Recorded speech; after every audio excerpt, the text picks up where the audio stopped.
What's good, YouTube? It's your boy, Barnamiji. We got another Beyond the Grave Escape from Tarkov video where we learn from past experiences on stream and try to grow from them. If this video helps you out or if you enjoy it, make sure to like and subscribe or leave a comment so I know to make more of these. Today we're going to be focusing on audio and staircases and some decisions revolving around that. As usual, without further ado, we're going to start out by rolling the clip.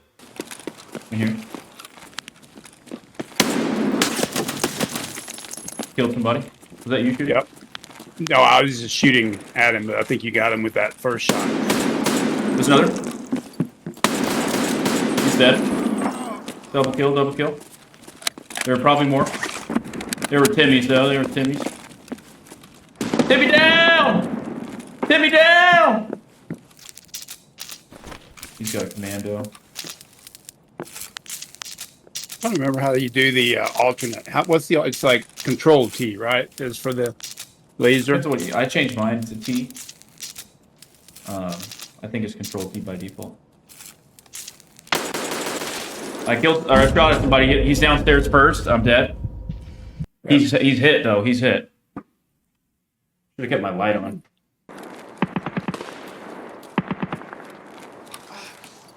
You good? Oh, is that you? No. I'm outside. I'm outside, yeah. Yeah, you yeah. made it. Did you make a noise, though? No, I was coming out. And I thought I heard something. I thought I heard. Maybe it was you, but it sounded like, I don't know. Sounded like what? You walking? I am. I'm walking to the other end of the stall. Okay, that's fine. That's fine.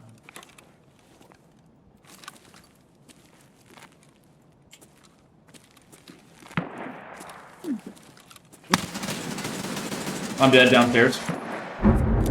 I did hear something. Damn, I didn't approach that very well. I didn't really expect there to be somebody, but you know, you got to be smarter. So you said? Yes, I'm dead. First floor. He's just down there. He's gonna be looting me probably. Man, I need to keep that light on inside. I need to keep that light on. That's why it's just dark, and that's why I'm missing people. I'm just not seeing them because it's dark. That's how it goes in this game sometimes. In here? Yeah. Okay. Oh, yep, dude down here.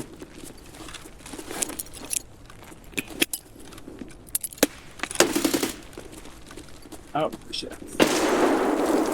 Did you throw a grenade? Got him. There's another. He's gonna kill me. He's gonna kill him. You gotta get him. You gotta get him. So this first part, nothing much to it. Just a little bit of fun chat, taking out some Timmies. But I did want to take note of one thing actually, and that's what it looks like from the perspective of where this first guy is gonna kill me on the stairs. So essentially in this clip, we have 3 situations on reserve where I die on staircases and on the same day in back-to-back-to-back raids, and that's really why I want to step through this. But just so you guys can get a look, this is what the other guy is going to see of me later on, and it's important to take note of that. You can see here there's some silhouetting on the window that makes it a bit more obvious for people that are standing here. You can see it's really hard to see him until I toggle that flashlight on, to be honest, except for the fact that he's silhouetting there. This is just a very dark area in general. Okay, so here we are about to approach the bottom of the staircase. I didn't even realize there was another guy there. I mean, you always have to be on your toes. So I did approach it fairly cautiously.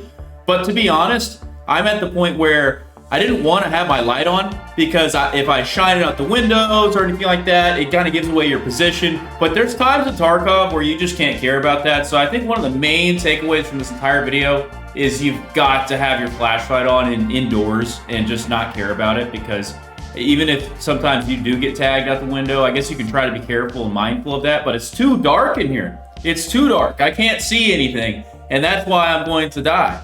Laser. I changed mine to T. So as we're creeping, we're crawling, we're crouched, we're coming down to the actual target here. I did take note of him. I did see him just barely, but that is very difficult to see right there, chat. Very difficult to see. if I had my light on, maybe a completely different story. Maybe he's blinded. But you've got to remember, at my back here, I'm silhouetting. I've got that window behind me. I'm a much easier target for him. Even though we're both in dark rooms, he just happens to be looking this way. Maybe he was resting there. Probably just bad timing on my part. But he can see me better because of the silhouetting than I can see him. I can hardly see him at all. You've got to have a flashlight in this situation. We had been walking around up here for a bit, looting these two guys, just kind of preparing ourselves. And in these situations, reserve is really weird, chat, because the staircases are made of stone and it's hard to hear transitions, but the rest of the floors are made of wood. And so you actually can't hear people below you near as well, especially on the stone part right here. So we didn't have any audio that he was in here. We couldn't tell. I couldn't hear it at all. I didn't know he was there. But he had probably been hearing us on wood up above the whole time. So it's that sort of layered system. I think in general, the other takeaway from this chat is you've got to be careful when you're moving downstairs, especially.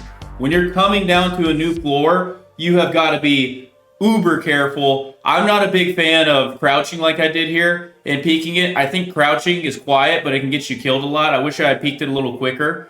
So I'll probably try to approach that a little better next time. This is also a left-hand peek, which they still haven't added shoulder swapping at the time of this video. So those are always a disadvantage. So I think it's all of these things accumulating, and I wish I had been more careful in this situation. Okay, here we are in another building on top of reserve, and what's weird here, I hear the faintest, like,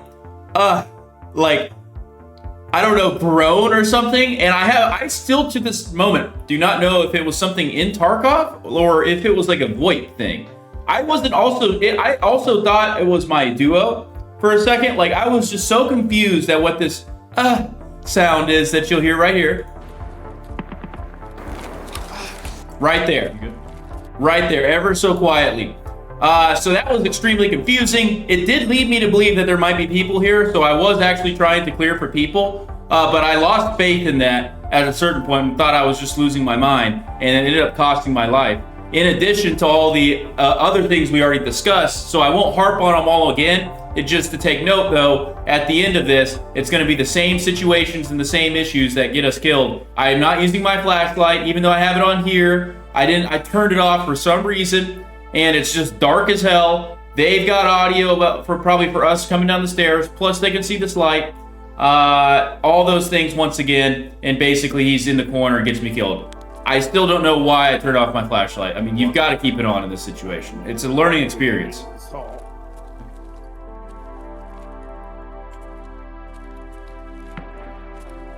Boom, he's right there. I mean, we had a better look at him that time, but I've got to keep that light on. And, you know, just be careful when you're coming downstairs like that. Damn, people can hear you better than you can hear them when you're above them. I didn't really expect there to be somebody, but, you know, you got to be smarter. Yeah, I took note of that in this moment. Man, I need to keep that light on inside. I need to keep that light on. That's why it's just dark, and that's why I'm missing. This is where you can hear me taking note of that. I'm seeing them because it's dark. I stand by it right now. If you're inside, it's dark, interchange, reserve, whatever. If you can't see, turn your light on, man. It doesn't matter. And you can see here in this next clip, another situation, back-to-back raids. We're in the same staircase situation. Here, this light is what gave this guy away in some way. I saw a silhouette here. I was honestly a little confused. I was like, is that just a lighting bug or is that actually somebody there? He popped some shots at me.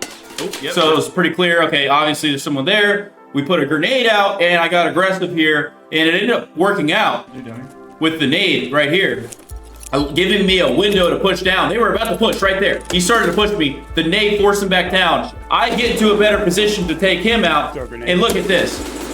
Honestly, really happy with how I played this.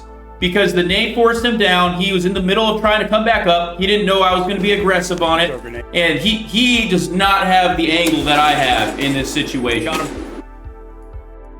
I'm watching in slow speed here. And I've just got a much better... Look, he's running. His gun isn't even up. He's facing the other way. He had no idea I was being aggressive right there. I am so happy with my performance on that. The only problem is he's got a buddy.